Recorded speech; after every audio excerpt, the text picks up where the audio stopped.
wameipata on cue moment. Wapi makofi ya Leona man? Leona ameua. Ay. Na ungemwona hapa kando anajifanya hata siko hapo mimi. Mwaka ni 1988. Msichana ambaye tumesema tutamuita Fiona amezaliwa kaunti safi sana ya Nakuru ambayo imekuwa city. Amezaliwa pale Nakuru County to very hardworking parents. Mzee anafanya kazi ya maana, hakuniambia ni kazi gani, lakini ni kazi inaleta kitu mzuri kwa meza. Mama anafanya tu biashara kidogo hapo nyumbani, but most of the time ana take care of the household. Mzee ndio anafanya most of the heavy lifting pale kwa keja, which was very normal na wazazi wa hiyo time yetu, sisi tukiwa wazazi wetu. Most of the time ungepata kwa households akina mama walikuwa tu wanaachwa kejani, wanafanya mambo, wana take care of home affairs nini. Mzae ndio ako Nairobi anasaka, anafanya nini, anakujaga tu kuwaona weekends na vitu kama hizo. So it was a similar thing for these guys, but maisha in terms of upkeep na nini walikuwa sawa. Occasionally the dad alikuwa ni mtu hivi, angekuja amepiga mvinyo yake nini, wakorofishane hapo na madhe. Once in a while coffee 2-3 zingetembea. So kulikuwa na hiyo kitu kwa keja. But mzae ana provide nini na vile madha mazee ana raise watoi wake, nikaa na wing it to design. Okay, once in a while unakula coffee, unaendelea na maisha, nothing big. Hiyo ni kawaida, ndo inakuaga hivyo. Una imagine mtu ametoka huko, mwingine ametoka huko, mnafahamu kuje mkaanishe na muelewane aje. So once in a while kunafaa kuwa na, si kunafaa but kuna kuaga na friction, it's normal. So hata akikula makofi once in a while, aendi mahali afanye kitu, wako tu sawa. So msichana akagrow. 1988 ndio hiyo 1990 ako miaka 2, ameenda miaka 4, ameingia shule. Around the year 2000, akiwa 12 years old, something tragic happens. Mzae wake mazee, sababu alikuwa anapiga kazi Nairobi au anaishi Nakuru, ametoka kazi mazee usiku, akasema nikilala Nairobi niamkie kwenda Nakuru on Saturday, Santa chill to Saturday, then Sunday nianze kurudi. Haiwezi. I know it's late, but nitangangana niende nifike Nakuru hii Friday usiku. Hata kama nitaingia huko saa 7, saa 8 asubuhi, mimi niko tu sawa. Twende. But unajua kabla muanze masafari mkitoka kazi, ngoje jam ipungue, mnaingia mnagonga mvinyo kidogo na wasee. Anakata maji nao, ni watu wanaishi Donholm, Umoja, Buruburu. Yeye anafaa finye mpaka wapi? Nakuru usiku. Washamaliza mvinyo yao, jam imekatika, watu wa Donholm Umoja wameenda. Yeye ameingia gari yake Peugeot 504 safi, anaelekea wapi? Nakuru. My friend, kufika Kinungi bana, fog imeshika kushika. Like visibility iko almost zero, baridi mazee hao ni mbele. But sasa hii inajuanga hivyo. Wewe unazidi kuzidi. It's business as usual. Twende sana. Long story short mazee, Peugeot 504 ilipata trailer bana, imekwama katikati ya barabara. Jamaa kwa na time ya kwenda kuweka zile hazards, I think ndio alikuwa anajipanga kutoa. Alikuja tu akaingia chini ya trailer, whap, died on the spot. This is year 2000. The girl is 12 years old, wameachwa, breadwinner ameenda. Mama alikuwa na tu shop hapo mtaani, lakini ile lifestyle watu walikuwa wanaishi, hakuna vile tu shop tungesaidia hapo. Sijui kama mahali mzee anafanya kazi kuna pesa ilitoka na ikatumika ikaisha, sina habari. But najua by the time msichana alikuwa anamaliza form 4 in 2006, kilikuwa kimechacha. Mazee mama alistruggle through high school, mazee kusomesha yani mtoto through high school, hakuna jobs, mazee ni noma, kukopa hapa na pale, life ilikuwa tu ni ngori. By the time toya na kumaliza form 4, mother health imeenda tu south, mazee ako vizi, diabetes zinaingia. Ni gani ile inafanyaga mpaka mtu anaanza kukatwa limbs? Ni diabetes. Mazee amepoteza mpaka mguu moja, ako kwa wheelchair, like productivity yao mazee tu iko zero, ako vizi, ako tu mbaya. So mrembo amejaribu, amemaliza mpaka form 4, imeishia hapo. Jugu kuleta tu talk ya college, wewe una push it. Msichana yuko peke yake, kuna watoto wengine wadogo, bado mama anafaa struggle naye nini. So akaambia wewe shukuru mazee, tumekufikisha form 4. Kutoka hapa mazee si ungangane tu tafadhali. Msichana ameingia mitaa za Nakuru pale, anajaribu kutafuta hustle. Niko na talent kidogo ya kushuka lines nini, niandike kwa saloni yako. Hakuna nafasi. Nini, anatafuta mpaka kazi za kufagia, kukua house help kwa nyumba ya mtu nini, hakuna kazi haiko. But one time mazee, I think alikutana na huo mtu akamintroduce kwa certain bar owner. Akawambia ni aje, kuna mresha na kuaga hapa mazee, yu waga bartender but ako on maternity. Unaweza shikilia hapa hivi mazee atoke maternity, at least hizo miezi 2-3 utakuwa umeget ka something usaidie wase home. Na mresha kadai iko sawa, akaingia kazi pale kwa bar. So one time mazee akiserve wase kwa bar nini, kikosi inaingia pale ni former schoolmates wake wa ile high school alikuwa anasomea. Wamekuja pale kujivinjari, apparently hao ni wase wanaishigi mtaa moja, so wako na reunion, wameamua kukuja happy knacks nini. So wameingia kwa hiyo bar, wanapata classmate wetu mazee ndio anaserve drinks pale. So one of them akamuita kando akamuuliza, Fiona mazee, after chuo hapa ndio umenini? Mazee kwa nini ni ngori hivyo? Si hata tunangojea September tuinge university, ama ni ya kushikilia tu before kampo. Anawaambia mazee, hata hiyo kampo achana nayo, haiko, siendi, ni noma. Mazee umresha akaona haina mambo. Wewe fanya hivi, wewe shikilia tu hapa kwa bar, wacha niingie mtaa, ndakucall in a couple of days. Sawa. So mazee majamaa warembo wanajivinjari hapo nini, wanaenda home. A couple of days later, ule msichana anamcall kutoka Nairobi. Anamwambia ni aje, mazee, kuna aunti yangu ako na works inaweza kusaidia. Juu nilicheki ile environment unafanya job, hii ya aunti yangu haiwezi kushinda sana. So unaonaje, unaweza get tu hata kama ni one way ticket ya kukam kutoka Nakuru hadi Nairobi, ni kuhook up na aunti yangu, atakusaidia 1-2. Iko sawa, ina mambo. So mresha kaenda home akaambia wazazi ni aje, nimepata hustle Nairobi, wacha niingie hivyo bana, nifanye mambo huko kiasi nionekane za kota kitu itusaidie. Of course mother ako very excited. Enda mazee, my daughter, piga hiyo kazi, you know we need the money, tuko mbaya. So mrembo anafunga safari, anatoka Nakuru straight paka Nairobi. Ana call mrembo, ni aje, nishafika city, uko pande gani? Uspanic, kuna msee atakukujia na gari. Soft life hii tayari napenda. Gari ndio imefika tao haraka, ameingizwa pale, ameambiwa ina mambo, tunakimbia estate fulani ya kifahari hivi. Apparently huyu mrembo anasema alikuwa mdogo time, akumbukagi hiyo estate ni gani, but from vile explain na shuku maybe Kitsuru huko. So anapelekwa hizo area, anaingizwa mazee kwa bonge la mansion mazee, ni how big deadly. So huyo auntie anakama, anamsalimia, wanaongea mazee, anamshojo, my daughter hapa, my niece alinipigia story yako mazee na ikanitouch sana, na feel mazee si fair, wenzako wanaendelea na masomo na wewe mazee unafanya kazi kwa bar Nakuru. Like unajua hapo mazee unaweza shindwa kutoka huko, wacha tukuanzishie live, tukukutanishe tu na wasee nini, uone kama unaweza endeleza life yako kutoka hapa. So auntie kidogo anamwambia, in fact hata utaspend hapa kwa hii mansion, anaonyesha bedroom yake nini, utamit wenzako in like 2 days. So anashindwa, wenzangu ndani, ni watoi wake ameita wenzangu ama, but wewe ni mgeni, huwezi uliza maswali. So ametulia tu. 2 days later mazee na mababy wanaingia, waresh mazee, wako sawa kwenye makeup nini, wanakaa wanamsalimia poa sana, wako excited mazee. Kuna mtu mgeni amekaa, wanabonga, wanamshow hapa mazee, hapa inataka tu yolo mtu yangu hapa, ukianza overthink mazee, but mazee wewe ukiflow tu utakuwa sawa hapa. It's ridiculous man, hapa tunatengeneza pesa deadly.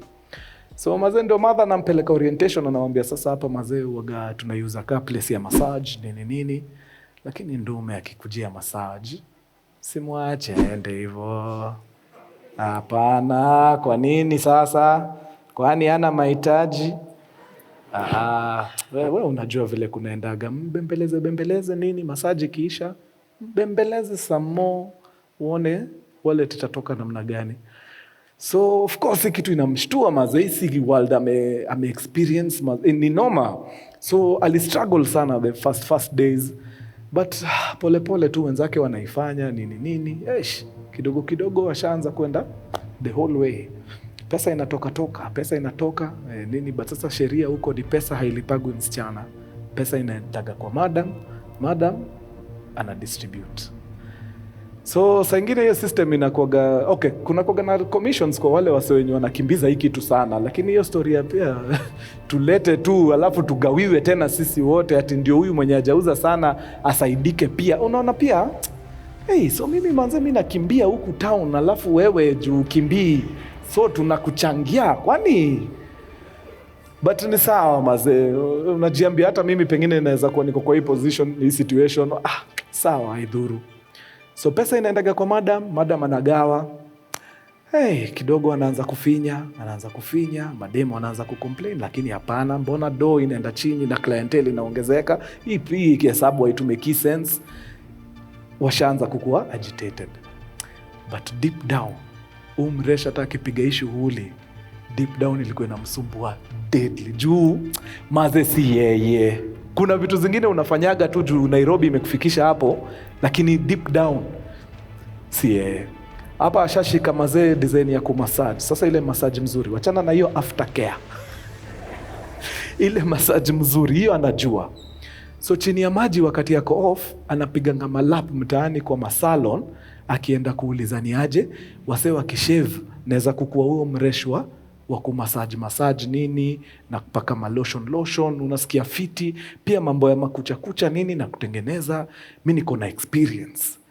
So anakama anaangukia, anapata mazee salon moja high end, wale mabazenga wakishanyolewa, si salon kinyozi, wale mabazu wakishasheviwa, anakama na wapiga massage safi. Kuna massage fulani wives, sijui kama mko hapa, kuna massage tunawekangwa hapa,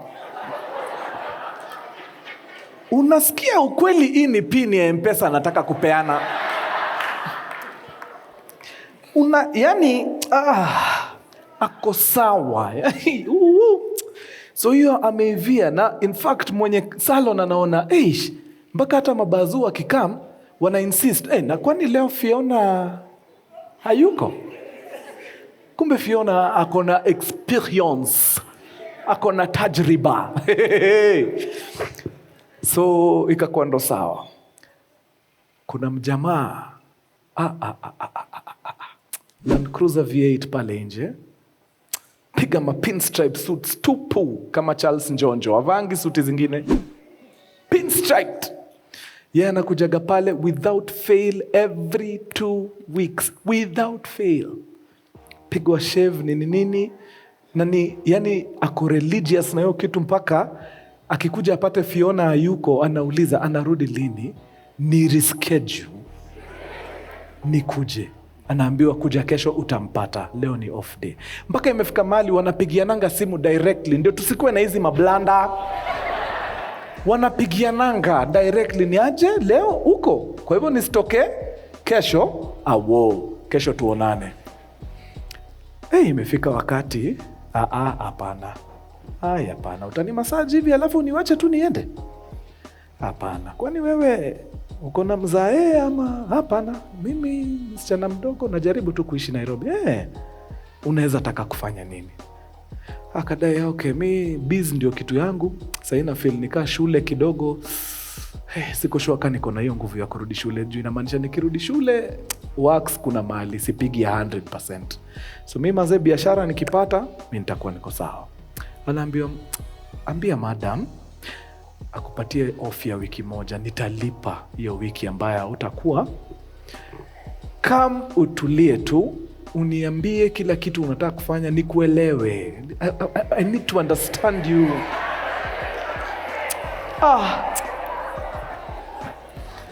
Wallahi ladies, sisi kama ladies hata tutake kukataa, Land Cruiser pale inapigwa chwi. Lakini wewe uko na Land Cruiser na unaniambia nikuje kwako, na nikichomwa na maji moto. Anaambiwa, pengine uchomwe na Mbosco because it's only me and my dog. Hakuna mtu mwingine kwa hiyo nyumba. Come to chill. Nataka kukutoa kwa ngori. Help me help you. Fiona hata angekuwa na nguvu za Paulo na Sila, hakuna vile. Ameingia bana kwa mansion nyingine pande sijui ni za Lavington ama ni wapi. Nyumba iko tu sawa. Anatembea tu huko kwa makeja, yani kila kitu iko na room yake. Viatu ziko na room. Yani watu wanaishi hapa nje. Wakurugenzi sijui kama mnajua. Mume experience watu hapa nje. Watu wanaishi. So ameingia huko mazee, ameambiwa relax nini. Kesho tunaingia pale duka, nunua ma-outfit nini. Unanunua nguo wapi? Niko na plug Mudhurwa wewe. Anaambiwa relax. Sijui kama umesikia Capital Center. Si Capital Center, hii ya Westlands inaitwa nini? Sisarit. Westgate umepambana nayo kweli bado? No, tuingie huko, chukua nguo nini. Bwana anaenda ma-shopping, anakaa anatulia, analishwa, anapikiwa mpaka akiwa kwa bed. Sinaona hata nyinyi mshaingia box. Inafika wakati Fiona anajiuliza, mimi nimepata malaika kiumbe cha Mungu kama huyu, nipoteze wakati kadenye mimi ni nyenje? Mimi si mende. Twende uone mama yangu please. Sasa tusiende alafu. No, twende. Si mbali, ni Nakuru. Come to meet Mother. Jamaa kwenye pinstripe yake na washa V8, wanaingia Nakuru. Before wafike pale wanaingia mall. Kuna Nakumatt hapo inasumbua. Trolley uwezani nayo. Kwa nini siwezani nayo? Sababu nataka kujaza. Kijana ya supermarket, kuja vuta hii trolley. Vuta hii trolley please. Trolley inavutwa supermarket mzima, vitu zinawekwa tu. Zinawekwa. Dilemma, vitu zinasumbua jamaa. Ni hii microwave mama yako ataitumia aje kama hakuna stima? Tayari hiyo budget ya microwave iko. Hesabu ni stima. Ako karibu kuangalia kwa phone booth. Nani najua KPLC? Shopping mazee na bebo hapo. Waliingia na VX Nakuru kwa nyumba, kwa home ya Umathe alilia for like 30 minutes. Anasema hakuna siku gari ina miguu 4 hivi imekanyaga homestead yake ever tangu mzae amwache. Sababu ukishaondokea pesa, watu hukuondokea. Si ni kweli? Tangu mzae ende, ndio mara ya kwanza anaona gari kwa compound yake. Na si gari tu, Land Cruiser V8. Unataka kuniambia huyo mama hajaingia box? Wewe kitu ikudanganye ukuje uambie huyo mama, mama nimewachana na yeye.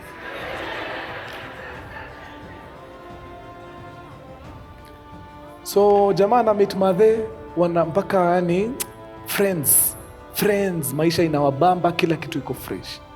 Anaambia mama ya msichana, peupe, huyu msichana sipendi mahali anaishi. Kuna shida akikuja kuishi na mimi Lavington. Mother anatafuta mpaka chini ya meza. Shida gani? Shida mnaweza kuwa mnaiona juu mimi sioni. Kwa nini asiishi na wewe? Wewe weka vitu zako kwa paper bag ya green, ufuate huyu mtu. So by the time kijana anatoka Nakuru, sasa aliingia Nakuru na dem, ametoka na bibi. Sasa ingia wapi? Lavi. Maisha inawabamba. Kidogo kidogo anaanza kugundua ndio niliingizwa kwa hii nyumba. Ameacha kukuja 6:30 kama zamani. Saa hii anakuja 11, midnight, 1, 2. lipstick si haba, perfume za wanawake si haba. Form, mbona anaona malipstick za watu? Kwa nini anaambiwa oya, unakula? Kuna roof kwa kichwa yako? Shida iko wapi? No, kama shida iko, si urudi Kawangware. Rudi Kawangware mahali nilikutoa. Mimi niendelee na maisha yangu, sababu sitakusaidia hii town alafu kuja uniambie vile kuishi. Mrembo anajiita meeting, nirudi Kawangware mimi? Babe, I'm sorry.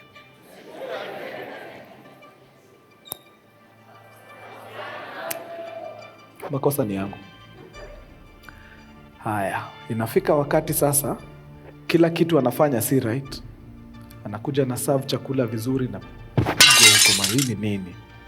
Hini nini? Nimekuambia mara ngapi sitaki maji kwa kuku yangu bana. But si maji, ni Catholic gravy mastaki. Toa itakataka hapa. Lakini babe, unakuwa mkali. Kofi chini, teke. Nikiongea usiwahi nirudishia nikiongea. Unasikia? Nikiongea unanyamaza. Sasa imeacha kukua tu ni vita. Sasa ni vita, lala nje. Na hii ina escalate so fast, anashindwa. Kwani ama mimi ndio shida? Pengine mimi ndio shida. Anafunganya virago one day, anaenda kwa madhe. Anaambia madhake, mazee, mom, believe it or not, umse ananipiga deadly.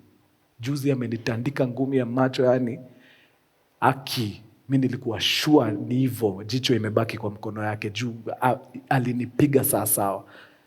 So mother ako hapa anashanga, and then si amenipiga. Kwani wewe ukuona mimi nikipigwa na baba yako nimekufa? Si niko hapa? In fact yeye ndio alienda mbele yangu. Nini? Hapana mami, imekuwa too much. We, uko na pesa yangu ya diabetes? Naona hiyo ujinga unataka kuanza wewe. Rudi huko very fast na utanitoa kwa supu mimi? No, hapana. Natumiwa hapa check za 1,100 kila mwezi, unataka kuniambia tu toka hapa. Sitaki hiyo story. Yaani mpaka mdema anajiita meeting, anajiuliza what? Ama by the way pengine mimi ndio niko na shida. So anarudi home, anaamua I'm coming here to be the best of wives. Mimi nakwambia umzee ataona fire. Atakuwa anaamka hivi ananipata nimepiga magoti na towel mti yangu. Unataka nikuoshe ama uko na nguvu ya kujiosha? Unataka aje? So akarudi home. Of course, kwanza nani ana kiburi mbaya. Ulikuwa unaenda wapi? Kwanza beating.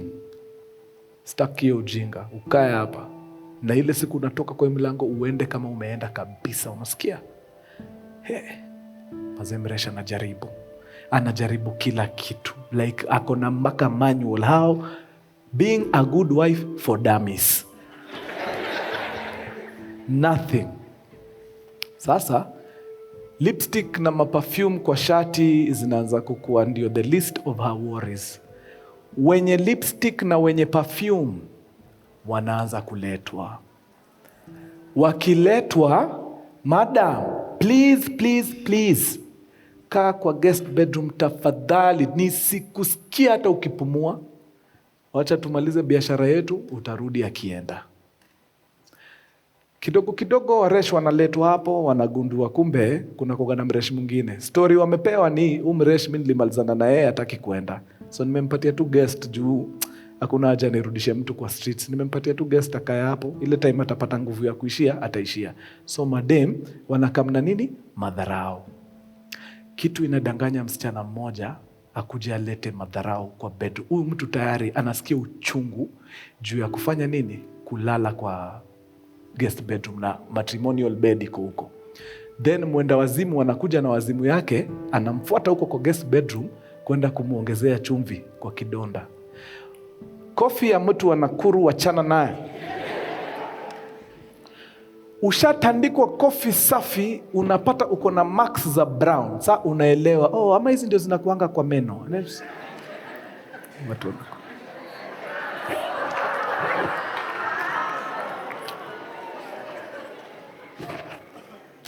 watu wa Nakuru watanimaliza. Lakini hiyo kitu ya meno inakuanga nini mtu wangu wa Nakuru? What's the problem there? Ni maji? Sasa mkaachana nayo, sasa mnakata tei. Okay. So mrembo mazee ameenda, ameleta kisirani pale kwa guest bedroom. Huyu mtu tayari anahuzunika, ako vibaya. Kofi ikatembea pale design moja serious. Kofi si haba. Of course jamaa anatoka kazi, mrembo anamlilia mazee. Huyo coach umefuga pale nje. Karibu nidunge kisu. Leo kama si majirani mungenizika, amenipiga vita ya umbwa. Unataka kuona msichana wenyewe akipigwa vita na watu wawili ni kama mwizi. Like jamaa alijaa tu rage, unapiga demu yangu aje. Vita. Cracked ribs, ana bleed kwa mdomo, mimi sijaona mtu anatoka damu kwa jicho. Hiyo is ridiculous. Na anafukuzwa, analala nje. By this time wadau, kulala nje ni order of the day.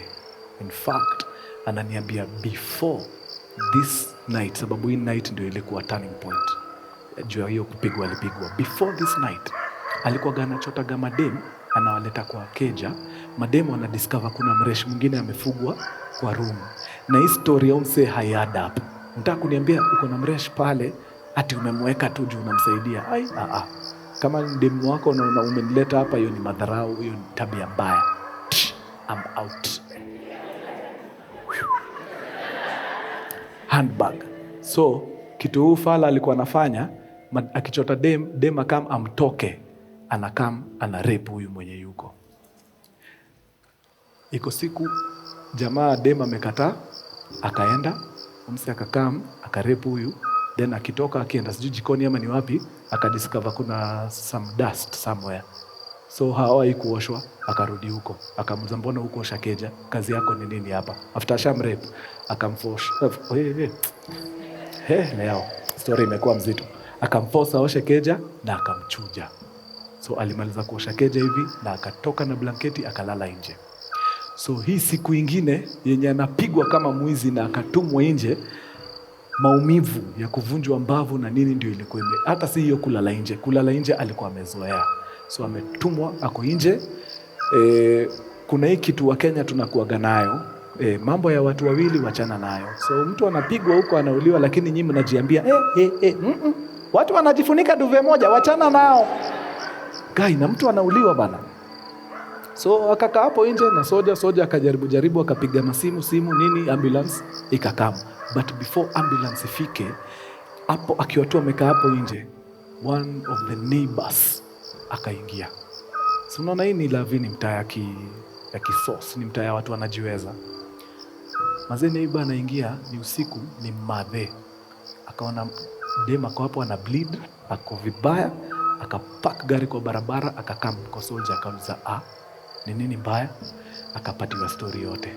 Mazee nimekuwa nikidhulumiwa hapa, nauza amechange, nimepigwa kwa hii nyumba, naripiwa, this just bad. Anaulizwa mazee, mbona usirudi nyumbani? Mom amekataa mazee. So mother organize, anampeleka wapi? Hospitali. The chick is admitted. Anakaa kwa hospitali a whole week. Sasa hapa ndio nilichoka.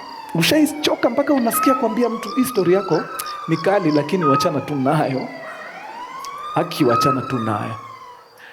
Mama aliitisha gari kutoka Nakuru. Akawekwa kwa gari na wheelchair. Akakimbia teke mpaka hospitali kwenda kuangalia mtoto wake ambaye ako na cracked ribs, amevunjwa eye socket, ana bleed kwa mdomo, mapua imevunjika, ako vibaya. Akaingia hospitali, akaenda kambia nasi, mtoto wangu ako hapa, ako vibaya na need kumuona. Akaingia pale ndani, akaona mtoto wake 20 minutes. Akamwambia natoka hapa, naenda kurekebisha. After 20 minutes, akatoka, akaenda kubembeleza mzee. akwende huko. Imagine akwende. So hiyo ndio reason Mresh alikuwa anasema Abeli, hakuna kitu mbaya kwa hii maisha kama kukua hauna akili na hauna pesa. Juu wote wawili, the reason why walikuwa wanarudi kwa huo monster ni juu ya hiyo. Hauna pesa na akili imefungana design, unashindwa nikitoka kwa hii pesa nitaenda wapi? Unasahau despite ulikuwa unaishi kwa ngori, ulikuwa bado unaishi before hii nugu ikuje. So mazee akaenda huko akabembeleza jamaa. Kaambia mazee, kubali tu msichana arudi, atarekebisha. Hiyo kitu amekukosea, atarekebisha. Na mjamaa akaosa sawa, haina mambo, akuje tu, haina problem. Lakini Mungu halali. Ule mama ambaye alihakikisha huyu msichana ametolewa pale kwa nyumba, akapelekwa mpaka hospitali, akarudi tena hospitali kuhakikisha tu msichana ako sawa. Wakaongea, akamwambia kila kitu, akamshow mpaka vile mother ana facilitate, mazee ana enable huyu jamaa, mazee yani anashiriki kila time. At some point huyo mother alimwambia, ukiachana na huyo mzae, forget me as your mother. Nimemalizana na wewe. So hizo vitu zinapatia huyo mdem pressure. Mother akamwambia uongo mbaya. Wewe hata vile uko sahi hauko ready kurudi kwa society. You're not. So ndakuchukua, kuna mahali kuna ma safe house. Kumbe watu wako na pesa wanakuaga na mamaskan.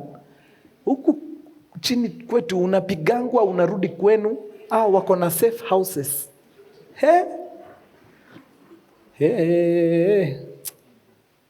Na guka yangu bana, wengine wakipata hii pesa ya mashamba kubwa, yeye alikuwa anafundisha shosho kuendesha bike.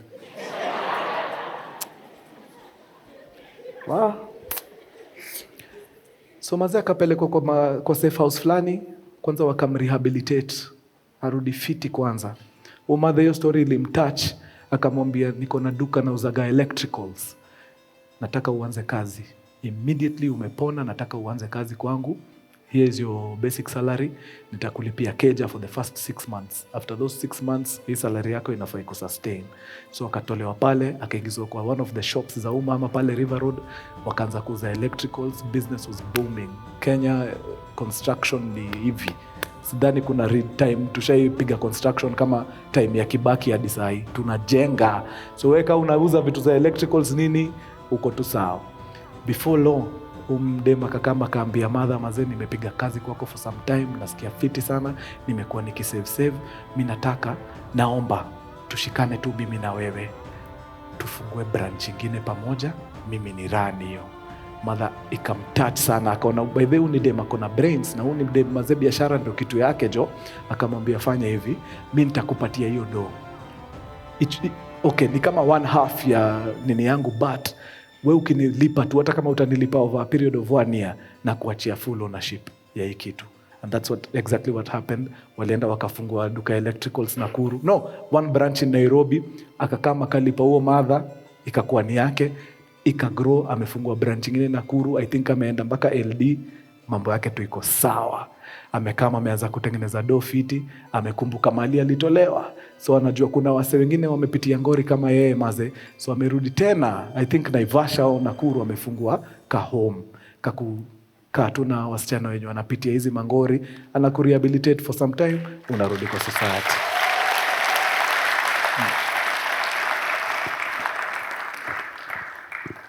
Maze nilisikia tu viziu, mdema alisema hataki kujulikana. Maze nikajiambia anaogopa KRA, but ni sawa.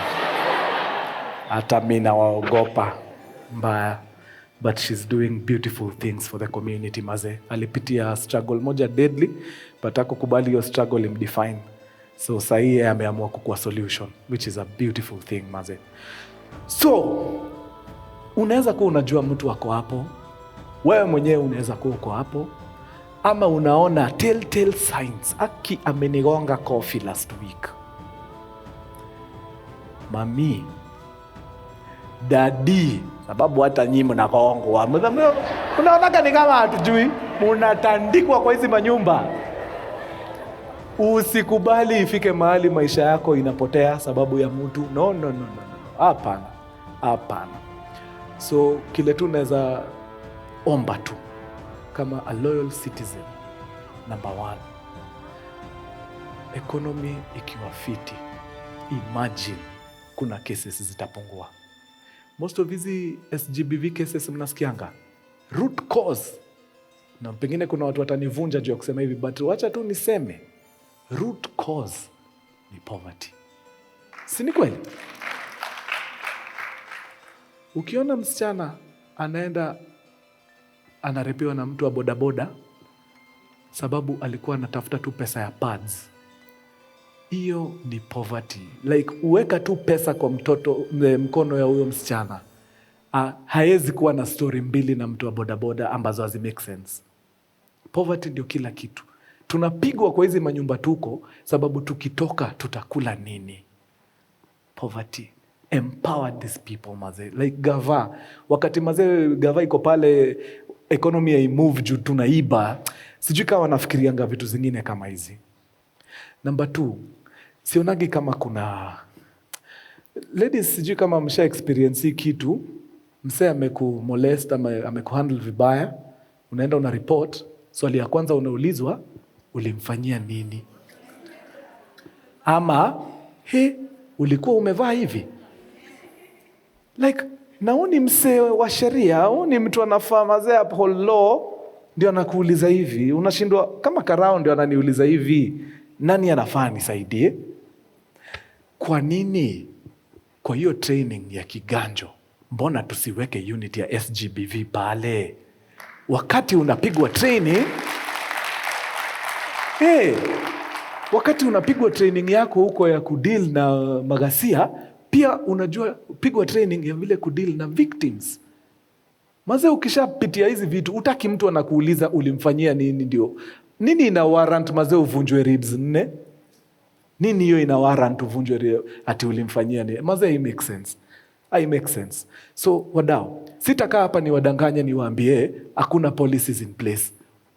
Policies kibao ziko, zimeandikwa, watu partners wamekaa chini wakakama hapa na policies deadly. Kitu tunakosa ni enforcement. Hiyo tu ndio tunakosa. Mimi nataka mazee, sister yangu akifanywa kitu mbaya, akiingia kwa karao, tumefunga hiyo kesi. Tumefunga shut. Juu mazee procedure imefuatwa vile inafaa. Evidence collection peke yake ikileta shida, hiyo kesi tutashinda kweli? Mazee umerepiwa, hatuwezi fanya swab, hatuna hiyo kit. Hatuna, sasa tutafanya nini? Enda uoge tu. It's just sad.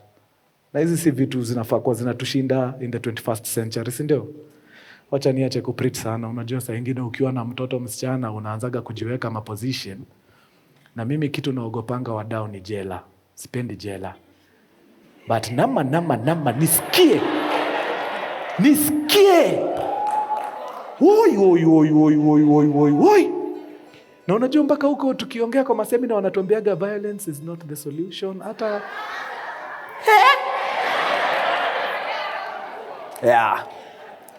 mutanipata.